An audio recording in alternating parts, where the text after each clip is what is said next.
Hello students, मैं नीतू चौधरी स्वागत करती हूँ आपका अपने परिवार स्वाध्याय श्री में। कैसे हैं आप सभी को गुड मॉर्निंग, सुप्रभात, नमस्कार।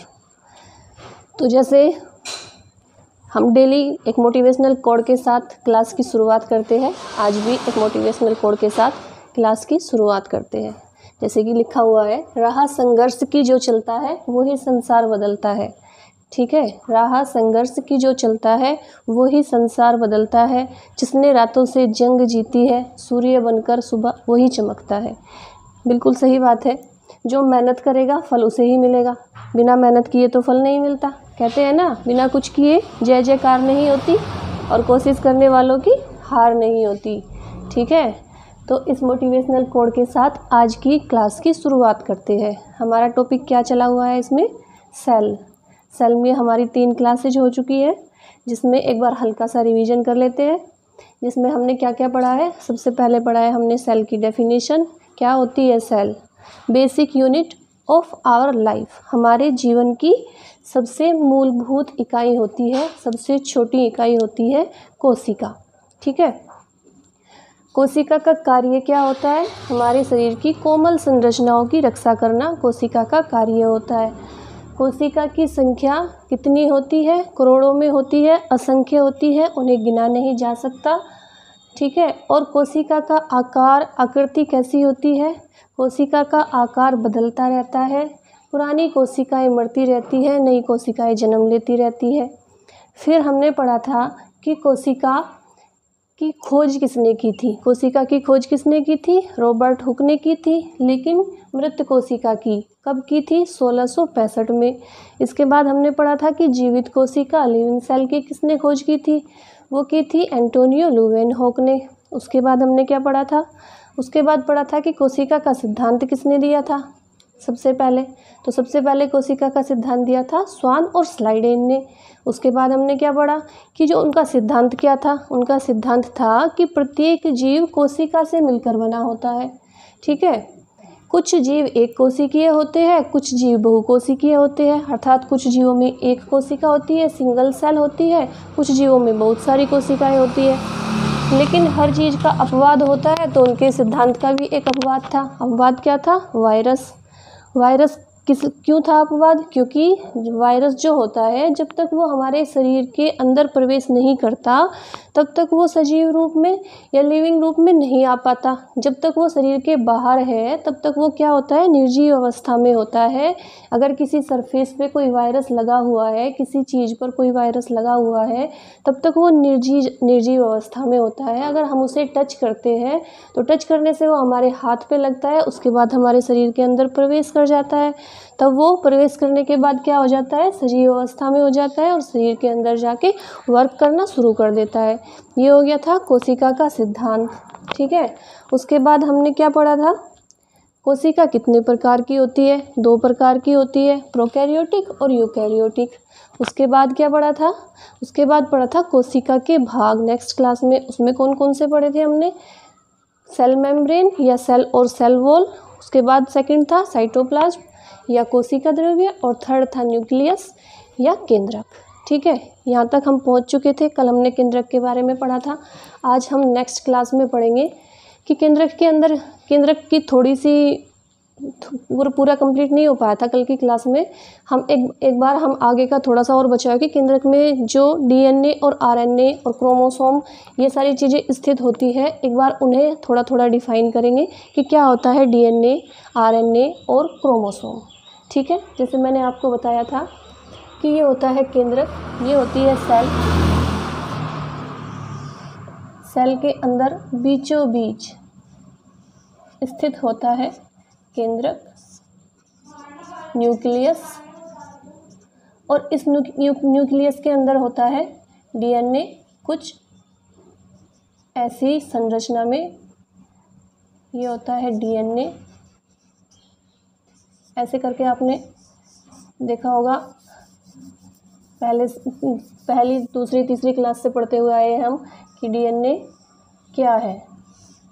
ऐसे करके संरचना होती है, ये होता है डीएनए। इसी के अंदर स्थित होता है आरएनए। डीएनए पे क्या होता है? ये डीएनए, इसी के अंदर ये जो बिंदु बिंदु करके जो संरचना बनी होती है, ये क्या होती है? ये होती है क्रोमोसोम। क्रोमोसोम क्या होते हैं? गुणसूत्र। ठीक है, ये होते हैं गुणसूत्र। तो आज हम सबसे पहले क्या पढ़ेंगे? आज हम सबसे पहले पढ़ेंगे डीएनए। ठीक है, नोट डाउन करते चलेंगे मेरे साथ साथ। आज सबसे पहले हम पढ़ेंगे डीएनए और आरएनए में डिफरेंट क्या होता है और डीएनए और आरएनए होता क्या है। ठीक है, पेन और कॉपी लेके बैठिए। एक तरफ लिखेंगे डीएनए, एक तरफ लिखेंगे आरएनए।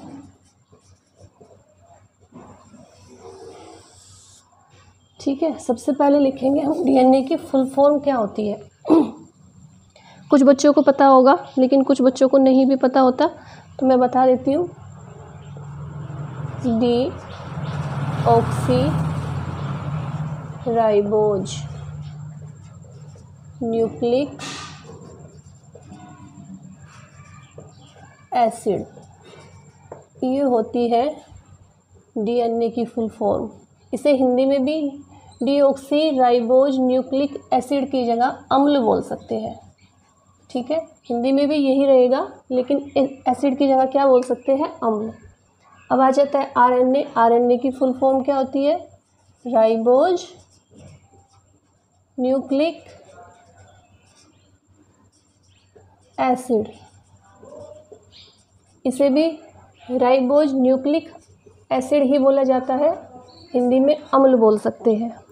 ठीक है, ये हो गया पहला पॉइंट। नोट डाउन करते चलेंगे एक एक पॉइंट करके।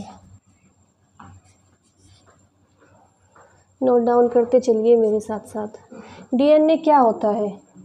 डीएनए होता है एक जेनेटिक पदार्थ। ठीक है, जेनेटिक पदार्थ मतलब अनुवांशिक पदार्थ। अनुवांशिक पदार्थ क्या होता है? जो हमारे एक पीढ़ी से दूसरे पीढ़ी में स्थानांतरित होता रहता है। जैसे हमारे दादा का डीएनए हमारे पापा में होता है, पापा का डीएनए बेटे में, बेटे का डीएनए उसके बेटे में। तो क्या होता है? डीएनए ट्रांसफ़र होता रहता है एक पीढ़ी से दूसरी पीढ़ी में। इसीलिए बोलते हैं ना, ये देखने के लिए कि ये हमारा ही खून है, इसकी डीएनए जांच कराओ, तो इसीलिए कराते हैं क्योंकि उनमें अनुवांशिक गुण पाया जाता है। तो दूसरा पॉइंट क्या लिखेंगे? डीएनए क्या होता है? एक जेनेटिक मटेरियल होता है। जेनेटिक मटेरियल अर्थात अनुवांशिक पदार्थ।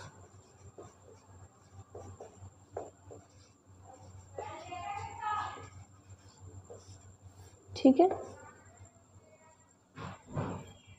अब देखेंगे कि डीएनए का कार्य क्या होता है हमारे शरीर में।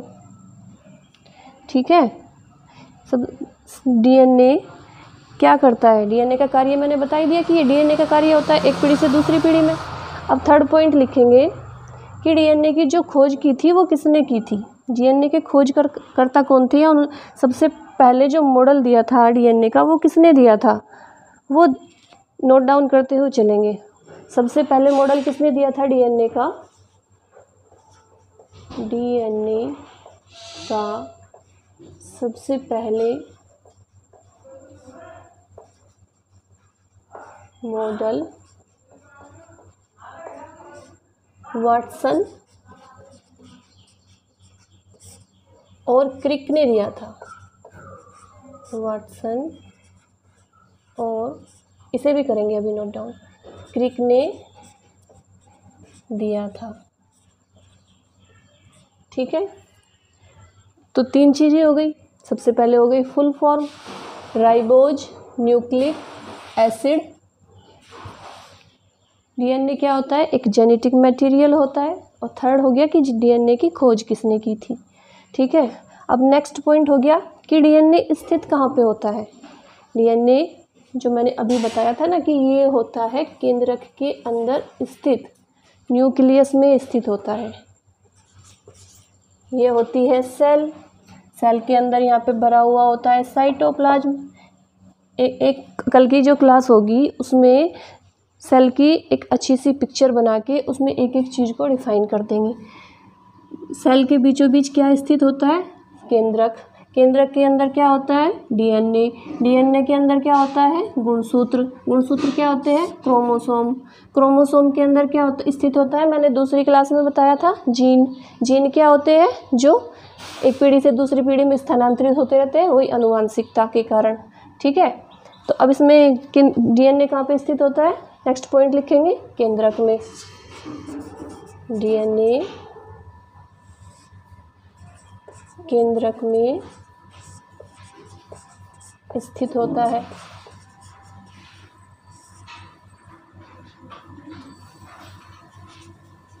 स्थित होता है। तो कुछ एक क्वेश्चन पूछा जाता है कि सेल का ऐसा कौन सा कंपोनेंट्स है, कौन सा अपघटक है जिसमें खुद का डीएनए होता है, ये क्वेश्चन भी आता है। ठीक है, तो उसका आंसर लिखेंगे हम माइटोकॉन्ड्रिया। माइटोकॉन्ड्रिया जो होता है, जिसे सेल का पावर हाउस बोला जाता है, इसे अभी धीरे धीरे एक एक चीज़ को डिफाइन करेंगे। कोशिका के अपघटक कंपोनेंट्स ऑफ सेल जितने भी होते हैं, lysosome, ribosome, mitochondria, endoplasmic reticulum, ये सारी चीज़ें क्या करेंगे? एक एक चीज़ करके डिफाइन करेंगे। अभी मैं खाली इतना बता देती हूँ कि जो माइटोकॉन्ड्रिया होता है उसका खुद का डीएनए होता है। माइटोकॉन्ड्रिया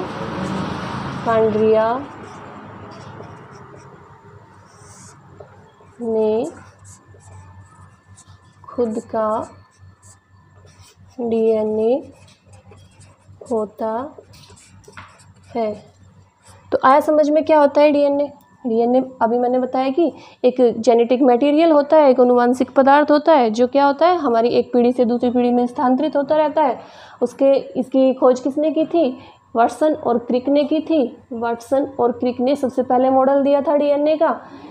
फुल फॉर्म बता दी, डीऑक्सीराइबोज न्यूक्लिक एसिड या डीऑक्सीराइबोज न्यूक्लिक अम्ल। ठीक है, नेक्स्ट पॉइंट हो गया, डीएनए केंद्रक में स्थित होता है।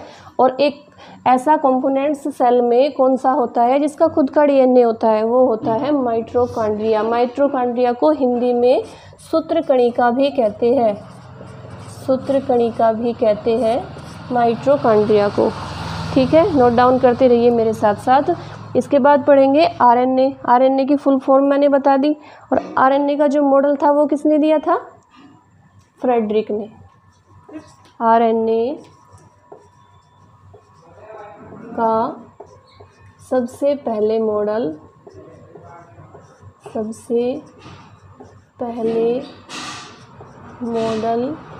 किसने दिया था?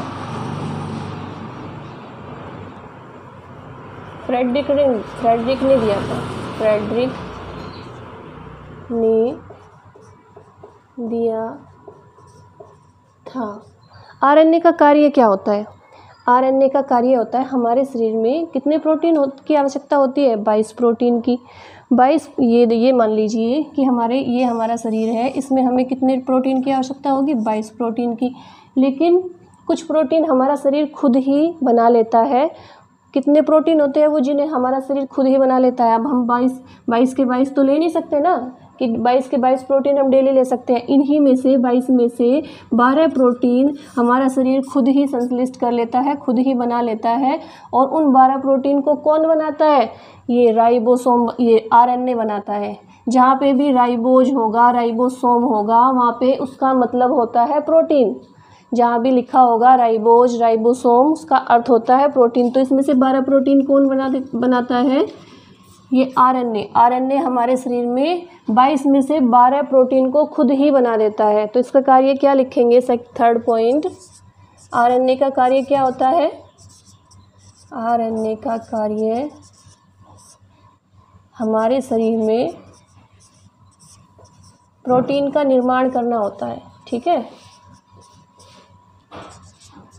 प्रोटीन का निर्माण करना होता है। जब प्रोटीन और विटामिन की क्लास होगी तो उसमें हम आपको एक एक प्रोटीन, विटामिन से सारी चीज़ों को काउंट करवाएंगे, सारी चीज़ों को बनाएंगे। ठीक है, तो अब पता चल गया कि इसका निर्माण, इसमें आरएनए का कार्य क्या होता है? आरएनए का कार्य होता है प्रोटीन का निर्माण करना हमारे शरीर में। और अब जैसे डीएनए कहाँ पे स्थित था, केंद्रक में स्थित होता है डीएनए। अब देखेंगे कि आरएनए कहाँ में स्थित होता है, आरएनए भी केंद्रक में ही होता है। दोनों बताए थे मैंने, डीएनए और आरएनए, ये भी केंद्रक में ही होता है। ठीक है, तो आरएनए केंद्रक में कौन सी स्थिति में होता है, ये हो जाता है केंद्रक में। आरएनए स्थित होता है कहाँ पे, साइटोप्लाज्म में होता है। जो जीव द्रव्य भरा रहता है ना, जीव द्रव्य जो भरा रहता है उसी में स्थित होता है। आरएनए केंद्रक में, साइटोप्लाज्म में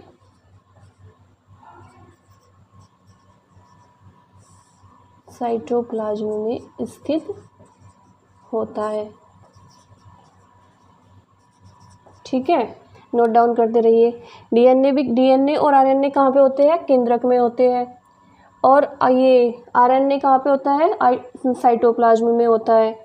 ठीक है, अब ये हो गए डीएनए और आरएनए। आरएनए का कार्य भी बता दिया मैंने और डीएनए का कार्य भी बता दिया। डीएनए का कार्य होता है एक पीढ़ी से दूसरी पीढ़ी में आनुवंशिक गुणों को हस्तांतरित करना और स्थानांतरित करना, और दूसरा आरएनए होता है। आरएनए का कार्य क्या होता है, आरएनए का कार्य होता है हमारे शरीर में प्रोटीन का निर्माण करना। ये हो गया डीएनए और आरएनए।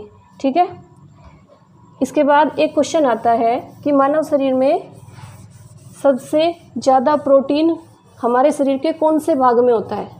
अभी एक क्वेश्चन एग्ज़ाम में क्वेश्चन पूछा जाता है, अभी पिछले एक एग्ज़ाम हुआ था उसमें भी पूछा गया था कि मानव शरीर में सबसे बड़ा प्रोटीन होता है जो वो हमारे शरीर के किस भाग में होता है, बताइए। चलो मैं बता देती हूँ, नोट डाउन करेंगे। मानव शरीर में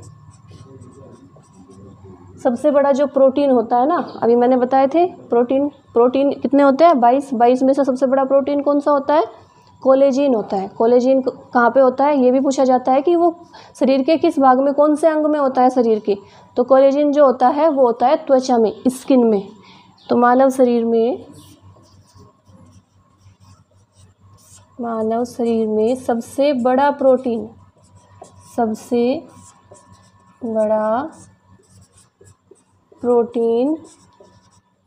क्या होता है, कोलेजिन होता है। कहाँ पे होता है,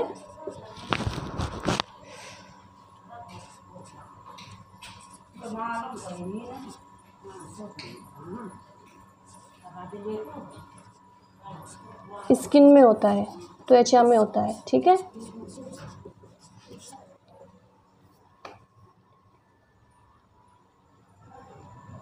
ये हो गया। अब कभी कभी क्वेश्चन पूछा जाता है कि आरएनए कितने प्रकार के होते हैं। ठीक है, कभी क्वेश्चन आ जाता है, इस फॉर्म में आ जाता है कि सबसे मुख्य और सबसे छोटा आरएनए कौन सा होता है। ठीक है, तो हमें ये भी पता होना चाहिए कि आरएनए कितने प्रकार के होते हैं, 3 प्रकार के। 3 प्रकार के होते हैं।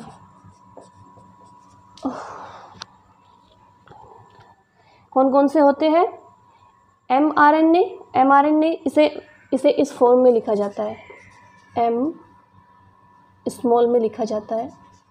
आरएनए अर्थात मैसेंजर,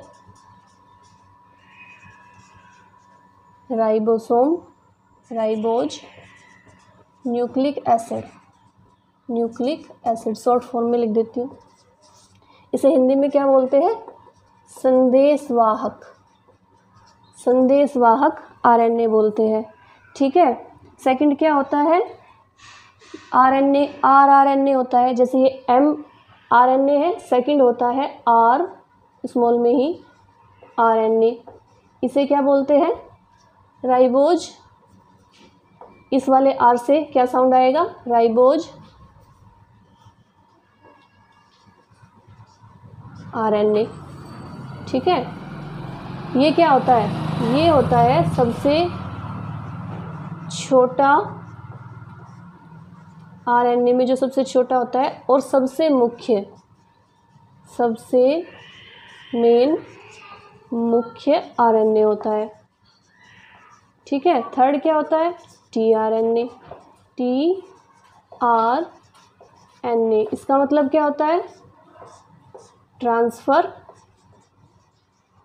ट्रांसफ़र आरएनए, ये क्या करता है, चीज़ों को ट्रांसफ़र करता है। ठीक है, इसमें जो इकट्ठी होती है सारे पदार्थ, हमारे शरीर में जो पदार्थ इकट्ठे होते हैं ये उन्हें ट्रांसफ़र करता है पूरी सेल में। ठीक है, ये हो गए आरएनए के 3 प्रकार। अब आपको ये अब एक बार हल्का सा रिवीजन करते हैं, डीएनए और आरएनए क्या होता है। डीएनए होता है डीऑक्सीराइबोज न्यूक्लिक एसिड। अगर इसकी फुल फॉर्म पूछी जाती है तो आपको यही बतानी है, क्लास में ही 2-3 बार आप इसे बोलिए, पढ़िए, यहीं पे याद हो जाएगी। आरएनए राइबोज न्यूक्लिक एसिड या अम्ल बोल सकते हैं हिंदी में।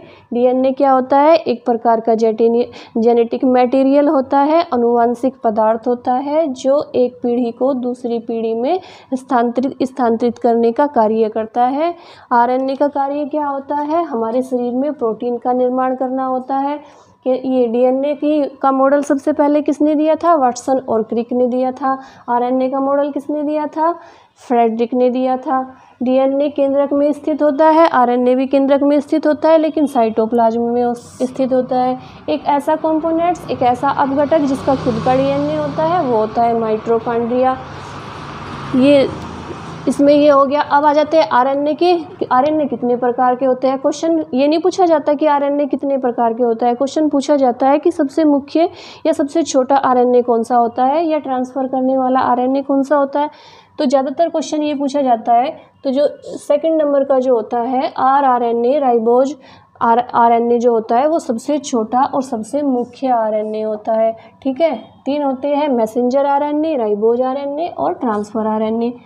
इसके बाद एक क्वेश्चन पूछा जाता है कि मानव शरीर में सबसे बड़ा जो प्रोटीन होता है वो कहाँ पे स्थित होता है, हमारे शरीर के कौन से भाग में होता है, कौन से अंग में होता है। तो कहाँ पे होता है, हमारे सबसे बड़ा प्रोटीन होता है कोलेजिन, और कोलेजिन कहाँ पे होता है, वो होता है स्किन में, त्वचा में। ये हो गया डीएनए और आरएनए। मैं इसे रफ कर देती हूँ, इसके बाद अगला टॉपिक लेंगे।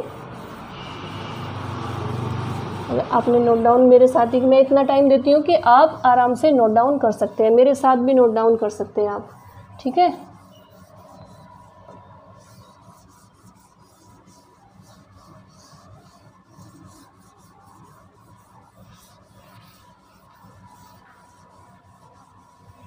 इसके बाद क्या होता है, जैसे मैंने अभी बताया आपको कि ये होती है सेल। सेल के अंदर बीच में होता है केंद्रक।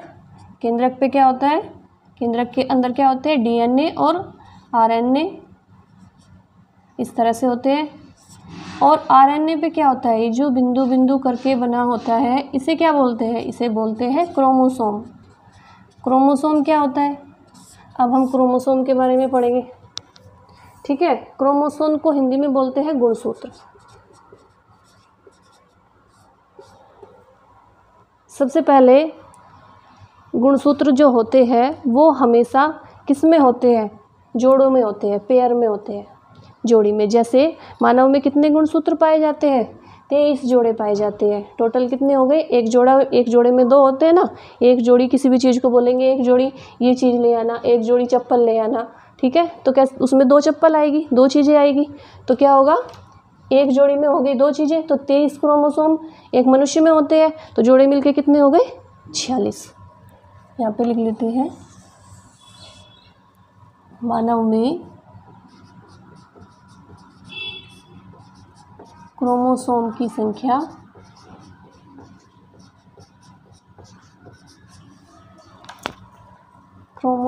संख्या कितनी होती है, 23 जोड़े होते हैं, अर्थात 46 क्रोमोसोम होते हैं। ठीक है, और ये क्या होते हैं, जो क्रोमोसोम होते हैं उन्हें किस समय दिखाई देते हैं, जो क्रोमोसोम होते हैं उनकी जो रचना होती है वो किस समय दिखाई देती है, वो दिखाई देती है सेल डिवीज़न के समय। सेल डिवीज़न अर्थात कोशिका विभाजन के समय। जब कोशिका का विभाजन होता है, मान लीजिए ये एक कोशिका है, इससे अनेक कोशिकाएं बनती है, 1 2 3 4 5 ऐसे। तो एक कोशिका से अनेक कोशिकाएं बन गई, ये क्या हो गया, सेल डिवीज़न, कोशिका का विभाजन, एक कोशिका को से अनेक कोशिकाओं का जन्म होना। तो ये जो गुणसूत्र होते हैं ये कब दिखाई देते हैं? ये गुणसूत्र तब दिखाई देते हैं इनकी रचना जब सेल डिवीजन होता है, कोशिका विभाजन होता है। तो नोट डाउन करेंगे ये, ठीक है। यहाँ पे डाल लीजिए क्रोमोसोम। सेकंड पॉइंट क्या लिखेंगे? सेकंड पॉइंट लिखेंगे कि गुणसूत्र अर्थात क्रोमोसोम की रचना कब दिखाई देती है? कोशिका विभाजन के समय, सेल डिवीजन के समय। गुणसूत्र की रचना सेल डिवीजन की समय, कोशिका विभाजन, हिंदी में भी लिख देती हूँ, कोशिका विभाजन के समय दिखाई देती है, ठीक है। अर्थात क्या होता है कि जब तक कोशिका का विभाजन नहीं होगा तब तक हम गुणसूत्र को नहीं देख सकते। इनकी रचना कब दिखाई देती है? जब कोशिका विभाजन होता है, सेल डिवीजन होता है। नोट डाउन करते रहिए, मैं आपको नोट डाउन के लिए टाइम देती हूँ, इसीलिए मैं साइड हो जाती हूँ, ठीक है। आप लोग नोट डाउन करते रहिए। ये हो गया गुणसूत्र या क्रोमोसोम। पता चल गया क्रोमोसोम क्या होते हैं, ठीक है। अब इसके बाद पढ़ेंगे हम, नोट डाउन कर लीजिए आप, तब तक मैं इधर का रफ कर देती हूँ। गुणसूत्र कहाँ पे पाए जाते हैं? अभी जैसे मैंने बताया, ये है सेल, सेल के अंदर होता है न्यूक्लियस, केंद्रक, यहाँ पे भरा रहता है साइटोप्लाज्म। कल मैंने बताया था कि केंद्रक के अतिरिक्त समस्त भाग कहाँ पे रहता है? न्यूक्लियस के अंदर भी। ये न्यूक्लियस है, इसके अंदर क्या होता है? डीएनए और आरएनए उपस्थित रहते हैं। डीएनए पे जो बिंदु बिंदु करके जो संरचना बनी होती है, ऐसे करके, ये करके, ठीक है, ये ऐसे, ये क्या कहलाते हैं? क्रोमोसोम कहलाते हैं। क्रोमोसोम को क्या बोलते हैं? गुणसूत्र बोलते हैं, ठीक है। तो ये आपके समझ में आ गया होगा। और इस क्रोमोसोम पे क्या स्थित रहते हैं? जीन। जीन क्या होते हैं ये भी बता देती हूँ, मैंने पिछली क्लास में भी बताया था आपको। जीन का कार्य होता है अनुवांशिकता, एक पीढ़ी से दूसरी पीढ़ी में पहुँचाना अनुवांशिक गुणों को, ये होता है जीन। तो ये क्रम पता चल गया। सबसे पहले होगी कोशिका, कोशिका के अंदर हो गया न्यूक्लियस, न्यूक्लियस में हो गए डीएनए और आरएनए, डीएनए पे हो गया गुणसूत्र क्रोमोसोम, और क्रोमोसोम में क्या होते हैं? जीन, और जीन क्या होते हैं? एक पीढ़ी से दूसरी पीढ़ी में अनुवांशिकता को पहुंचाने का कार्य करते हैं, ठीक है, अनुवांशिक गुणों को। हो गया। अब इसके बाद पढ़ेंगे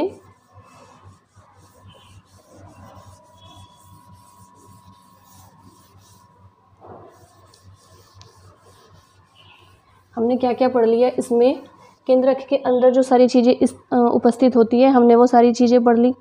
अब हम पढ़ेंगे कंपोनेंट्स, सेल ऑफ कंपोनेंट्स। उसमें क्या क्या होता है पहले नोट डाउन कर लेते हैं, यहीं से नोट डाउन कर लेते हैं। कोशिका के अपघटक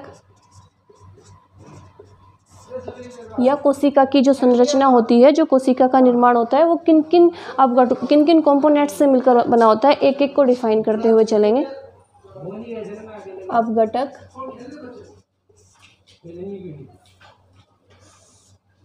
ठीक है,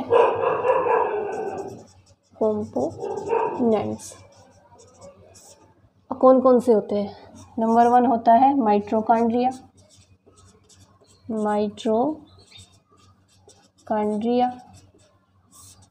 सेकंड होता है एंडोप्लाज्मिक रेटिकुलम, उसे हिंदी में बोलते हैं अंत्यद्रव्य जालिका, इसे हिंदी में बोलते हैं सूत्रकणिका,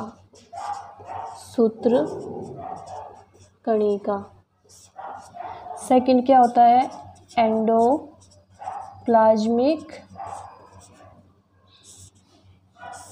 रेटिकुलम,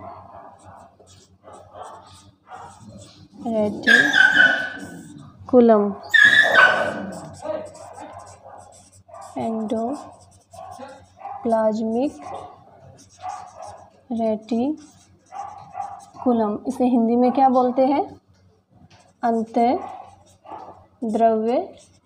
जालिका, इसे हिंदी में बोलते हैं अंत्यद्रव्य जालिका। माइटोकॉन्ड्रिया भी लिख देती हूँ, माइटोकॉन्ड्रिया माइटोकॉन्ड्रिया, ठीक है। थर्ड होता है लाइसोसोम,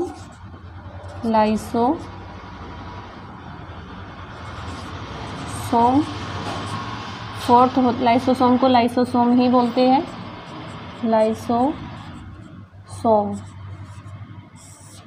फोर्थ होता है राइबोसोम। अब हम इन्हें एक एक चीज़ों को डिफाइन करते हुए चलेंगे कि इनका सेल में क्या क्या क्या कार्य होता है, इनके फंक्शंस क्या होते हैं, इनका क्या रोल होता है, ठीक है। राइबोसोम, राइबोसोम को भी हिंदी में राइबोसोम ही बोलते हैं, ठीक है। नेक्स्ट होता है सेंट्रोसोम,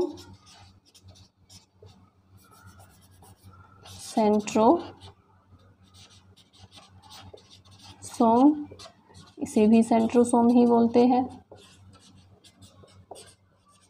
केंद्रक मैंने आपको पढ़ा ही दिया है, ठीक है। तो कंपोनेंट्स क्या क्या होते हैं सेल के, माइटोकॉन्ड्रिया होता है, एंडोप्लाज्मिक रेटिकुलम होता है। माइटोकॉन्ड्रिया को क्या बोलते हैं हिंदी में, सूत्रकणिका बोलते हैं। एंडोप्लाज्मिक रेटिकुलम को क्या बोलते हैं, अंतःद्रव्य जालिका बोलते हैं। थर्ड होता है लाइसोसोम, फोर्थ होता है राइबोसोम और फिफ्थ होता है सेंट्रोसोम। क्रोमोसोम, डीएनए, आरएनए ये मैंने आपको पढ़ा दिया है, ठीक है। इन सारी चीज़ों को करेंगे हम कल डिफाइन एक एक करके, क्योंकि थोड़ा लंबा टॉपिक है। इन सारी चीज़ों को कल डिफाइन कर देंगे एक एक करके, ठीक है। आपको ये साथ साथ नोट डाउन करते रहना है, नोट्स बनाते रहना है। और जब भी क्लास में आते हो तो पिछले वाली क्लास का रिवीजन करके आना होता है, ठीक है। सेल जैसे मैंने आज हमारी 4th क्लास है, तो कल शायद ये कंप्लीट हो जाए जो भी ये चीज़ें बची हुई है। उसके बाद कंप्लीट होने के बाद क्या करेंगे, हम एक क्वेश्चन फॉर्म में लेके आएंगे, जैसे जो भी मैंने पढ़ाया अब तक सेल के बारे में, उसमें कि क्वेश्चन किस तरह के पूछे जाते हैं, ठीक है। वन लाइनर क्वेश्चन लेके आएंगे, उन्हें एक एक करके अपने कॉपी में नोट डाउन करेंगे। तो इस तरह से थ्योरी भी हो गई हमारी सेल की, और फिर वन लाइनर क्वेश्चन भी हो जाएंगे जो एग्जाम्स में, वनडे एग्जाम्स में भी पूछे जाते हैं। और आपसे कहीं भी जो आपका सब्जेक्ट होता है बायोलॉजी, तो वहाँ पे भी आपको ये सारी चीज़ें पता होनी चाहिए कि सेल के बारे में एक एक चीज़ पता होनी चाहिए कि कहाँ पे क्या स्थित होता है, सेल का निर्माण कैसे होता है, सेल क्या है, सेल का हमारे जीवन में, हमारी लाइफ में कार्य क्या है। तो ठीक है, तो जैसे सबसे पहले क्या होता है, सबसे पहले होता है जब एग होता है, एग जो फर्टिलाइज़र होता है, तो उसमें सबसे पहले क्या बनती है, सेल बनती है, ठीक है। जैसे ये अंडा है, इसे सबसे पहले जब ये फर्टिलाइज़र होगा तो इससे पहले क्या बनेगी, सेल। सेल से क्या बनता है, ऑर्गन। ऑर्गन से क्या बनता है, ऑर्गन सिस्टम। ऑर्गन सिस्टम अर्थात अंग तंत्र हिंदी में बोलते हैं। ये सब मैं कल आपको अच्छे से डिफाइन करा दूंगी। अंग तंत्र, उसके बाद क्या होता है, अंग तंत्र से बनता है ह्यूमन बॉडी, मानव शरीर। तो इस प्रकार से मानव के शरीर का निर्माण होता है, ठीक है। उसमें कोशिका में क्या क्या पाया जाता है, मैंने 3 क्लास में आपको डिफाइन कर दिया है। ये जो बची हुई है सारी चीज़ें, mitochondria, endoplasmic reticulum, lysosome, ribosome और सेंट्रोसोम, इन्हें हम कल डिफाइन करेंगे। और आज के लिए इतना ही, ठीक है। और आप लोगों को इस क्लास को ज़्यादा से ज़्यादा शेयर करना है ताकि ये और बच्चों तक भी जा सके, और सब्सक्राइब करना है चैनल को, ठीक है। अगर क्लास अच्छी लगती है तो कमेंट करके बताइए। और मैंने कल भी बोला था कि अगर आप लोगों की डिमांड है कि हम अलग अलग सब्जेक्ट के अलग अलग टीचर रखें, तो चैनल को ज़्यादा से ज़्यादा शेयर सब्सक्राइब करवाइए। उसके बाद हम क्या करते हैं कि अलग अलग सब्जेक्ट्स के अलग अलग टीचर अवेलेबल करेंगे जो आपको बहुत अच्छे से क्लियर कराते हुए चलेंगे। देखिए, पढ़ाते तो बहुत लोग हैं, बहुत सारे प्लेटफॉर्म है पढ़ाने के लिए, बहुत सारे चैनल हैं। मैं ये नहीं बोलती कि मैं ज़्यादा अच्छा पढ़ाती हूँ, मैं तो कोशिश कर रही हूँ अपनी तरफ से, खाली इतना कि मैं किसी भी टॉपिक को आपके पास ईजी लैंग्वेज में पहुँचा सकूँ, आपको समझ में आ सके। कि जो एक आपको लगता है ना कि हवा सा बना के रखा हुआ है बायोलॉजी का, बायोलॉजी तो बहुत ज़्यादा टफ है, हमारी समझ में नहीं आता, हमारे सर के ऊपर से जाता है, तो मैं चाहती हूँ कि आप उन सारी चीज़ों को इतने ईजी वे में, इतने ईजी लैंग्वेज में पढ़ें कि आपको पढ़ने में भी अच्छा लगे और आपको क्लास में ही याद हो जाए। मेरा बस यही मोटिव है और कोई मोटिव नहीं है ये क्लास बनाने का, क्योंकि मैं जैसे कॉलेज में भी पढ़ा रही थी कई सालों से, तो तभी भी मैं यही चाहती थी कि बच्चों को इस तरह से समझाया जाए, इस तरह से पढ़ाया जाए कि उनके समझ में एक एक चीज़ आ जाए। कोई उनसे पूछे कि सेल क्या होता है तो वो डिफ़ाइन कर सके। ठीक है,